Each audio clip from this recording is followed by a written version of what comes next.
Сәлем барлықтарыңызға, каналыма қош келдіңіздер. Сіздерге осындай тағы да новый салаттың рецептімен бөлісемін. Видеоны соңына дейін қарап, сіздер де жасап көріңіздер.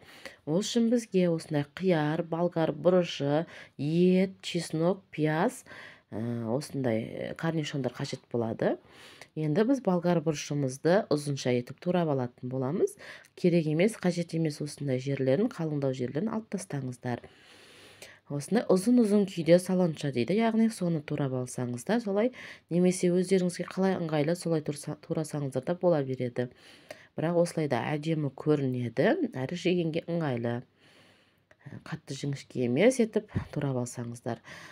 Таза ыдысымызға салып, енді қиярымызды турайтын боламыз. Мен қиярды осылай турадым, сәл ортасынан бөліп жіңішке етем десеңіздер де олай да бола береді.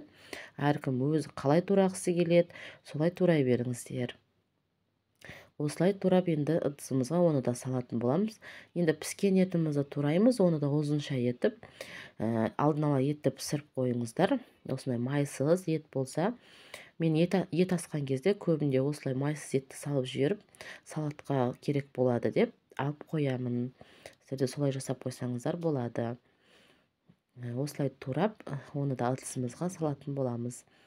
Енді осындай корнишондарымызды, соленый огурцы ортасынан әдемі етіп бөлсеңіздер болады, немесе осы күйде сала беріңіздер. Өткен майда өзі. Енді пиязымызды турап алып, ыдысымызға салып, тұзын, қайнап тұрған суымызды құйып, аздап бұқтырып қоятын боламыз. Өткен бұл пиязымыз бізде қаттылау болады. Сондықтан сәл жұмсару үшін осылай жасап қоямыз. Оған дейін біз осындай соусымызды, мариновкамызды жасайтын боламыз. 1 қасық тұз, 1 қасық қара бұрыш, чай қасықпен ащы болсын деп, мен осындай ащы бұрышты аздап қана қостым.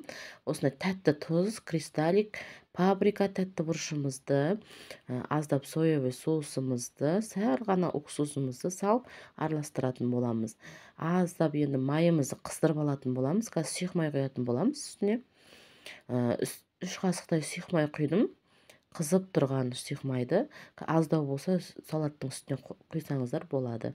Немесе оливкеге масло салсаңыздар өте дәмді болады. Қойып, енді осыны салатымыздың үстіне құятын боламыз. Жаңағы бұқтырып қойған пиязымызды жақсылап суынан сырғып алатын боламыз. Салаттың үстіне салып, мен чеснокты да қосып жібердім, аздап видеоға түспей қапты. Ол да ерекше дәм береді.